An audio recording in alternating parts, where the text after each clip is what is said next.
Google Analytics version 4, l'outil d'analyse d'audience qui est un petit peu difficile à prendre en main et qui est un petit peu aride. Alors dans cette vidéo délibérément courte, je vais essayer d'aller à l'essentiel et de vous expliquer ce que j'ai compris de la philosophie de l'outil. Alors, déjà au niveau de l'interface, vous, la plupart du temps, vous vous rendez en fait sur la partie rapport, parce que ce qu'on vient chercher dans un outil d'analyse d'audience, ce sont des rapports statistiques avec des données, des métriques, des dimensions, des graphiques et des tableaux de bord. Donc là, en fait, vous accédez à ces tableaux de bord en cliquant ici. Donc du coup, voilà, sur Report, ou rapport en français. Et ces rapports, ça correspond à ce qu'on trouve essentiellement dans un outil d'analytics. Puis on remarquera que sous rapport, on a Explore, Advertising, Configure. Alors c'est un petit peu bizarre de placer Configure ici parce que cette section-là, Reports, ce sont des données. Explore, ce sont des données, mais analysées de façon un petit peu dynamique, en recroisant des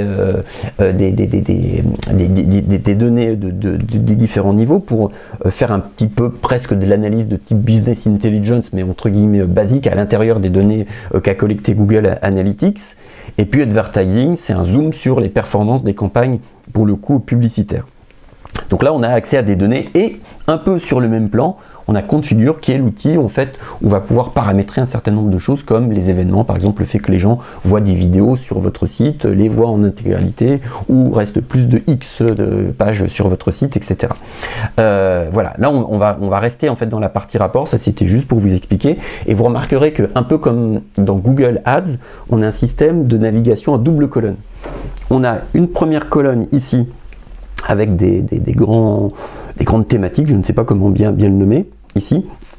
Et ensuite, si on choisit par exemple Reports, on va avoir un deuxième menu qui va apparaître ici, avec différents types de rapports qui seront accessibles. Et c'est un petit peu la même logique ailleurs, mais bon, pour le coup, pas tout à fait. Mais on retrouve un peu de cette logique de navigation-là. Donc elle est différente de celle qu'il y avait dans Universal Analytics. Ensuite, à l'intérieur, on est perturbé, parce qu'on ne voit qu'une seule chose, c'est ça. Acquisition, Engagement, Monetization, donc acquisition, engagement, monétisation, retention, fidélisation. Là, il y a des informations sur les utilisateurs, les users. Et là, ça, j'ai ajouté ça moi-même. Ça, on ne l'a pas, vous ne l'aurez pas dans votre Google Analytics. Alors, du coup, ça vous perturbe. Peut-être ça, pourquoi moi je l'ai, pourquoi vous ne l'avez pas. On se concentre là-dessus. Et donc du coup on est perturbé parce qu'on avait déjà mis du temps à s'habituer à la logique de navigation, au type de rapport, à la façon d'organiser les données d'Universal Analytics. On avait dans Universal Analytics, pour rappel, quatre grands types de données. On avait les données sur l'audience, en gros, quel est le nombre de visiteurs, est-ce qu'ils voient des pages vues, quel est le profil des visiteurs, avec quoi ils se connectent, donc ça c'est audience. Acquisition, d'où vient le trafic, grosso modo. Comportement, ce que font les utilisateurs sur votre site. Conversion, est-ce qu'ils remplissent des formulaires, est-ce qu'ils réalisent des achats en ligne. En gros, on va dire, en forçant le trait, ça revient pour le coup à peu près à ça. Et pourquoi ces imbéciles de concepteurs de Google Analytics version 4 nous ont pété cette organisation? Ils auraient pu au moins assurer un minimum de migration. Alors c'est pas prévu comme ça pour le coup. Il faut bien comprendre la logique. Là, il faut considérer que tout ce que vous avez ici, ce sont des propositions. Une chose que l'on ne voit pas, que 90% des gens ne voient pas dans Google Analytics version 4, c'est qu'en réalité, ça c'est le début. Et ça n'est pas l'essentiel de l'outil. Ça, ce sont les rapports qu'on vous sert tout cuit sur un plateau, mais en réalité, vous pouvez en ajouter. Et c'est bien pour cette raison que moi, j'ai mes rapports référencement. Alors, dans le jargon Google Analytics version 4, c'est relié à la notion de library en anglais, de bibliothèque en français. La bibliothèque, c'est la liste des rapports que vous allez vous-même créer et qui vont déterminer le menu, la liste de tous les rapports auxquels vous aurez accès lorsque vous vous connecterez à Google Analytics version 4. Donc en réalité, que les rapports que vous allez voir et si vous êtes déjà connecté à Google Analytics version 4, vous dites mais ces imbéciles, moi j'ai expliqué que je voulais installer Google Analytics, ma propriété Google Analytics, c'était un site web. Pourquoi ces imbéciles me parlent dans la partie monétisation, me donnent un rapport sur les in-app purchase, les achats dans les applications? J'ai un site web, pas une application. Ben, c'est parce que, en dépit de l'intelligence artificielle qu'il y a chez Google, de tous les algos d'IA qu'il y a chez Google, il n'y a pas un seul concepteur de ce produit qui est Google Analytics qui s'est dit mais non. Quand les gens expliquent qu'ils veulent traquer les données, les stats d'un site web, il faudrait supprimer ce menu-là qui ne fait pas de sens pour eux. Idem, on pourrait leur poser une question bête, c'est est-ce que tu es un éditeur de site de contenu ou un blogueur, ou est-ce que tu es un site commercial? Parce que du coup, ça nous permettrait de faire disparaître ce rapport Publisher Ads, les revenus publicitaires générés pour le coup par le site. Bah, du coup, il y a version machine learning, ça il maîtrise bien, mais il y a en version symbolique qui fonctionne avec des règles. Tiens, si le gars a dit qu'il voulait traquer le trafic d'un site web et qu'il était un site d'e-commerce, bah, du coup, on lui supprime ça et on lui supprime ça. Bah non, ça se fait pas. On s'en fiche, l'essentiel c'est que je vous explique que pour le coup c'est prévu comme ça, mais que vous pouvez modifier les choses. Donc ça c'est drôlement bien. Vous pouvez les modifier, on va pas le faire là, grâce du coup à la bibliothèque. Tout ce que vous voyez qui apparaît ici, ce sont les éléments de la bibliothèque qui, pour la plupart d'entre eux, peuvent être supprimés. Donc du coup, si ça vous embête in-app purchase, il va falloir aller trifouiller pour essayer de supprimer ça. Donc ça, c'est vachement bien. Et en lieu et place de ça, vous pourrez ajouter pour le coup d'autres choses. Et puis si l'intitulé monétisation vous donne de l'urticaire, et ben vous pouvez le modifier. Ça, c'est quand même vachement bien.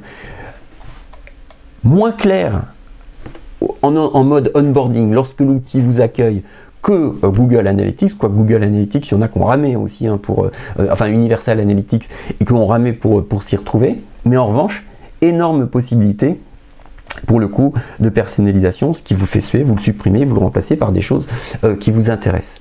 C'est peut-être la chose en fait la plus essentielle à comprendre sur Google Analytics version 4, avec un autre élément quand même, c'est la notion d'événement. Les événements, vous savez, en fait, ça correspond à un usage un peu avancé de Google Analytics classique ou des outils d'analyse d'analyse statistique pour le coup en général. Là, ça n'est pas un usage avancé, c'est au cœur de l'outil.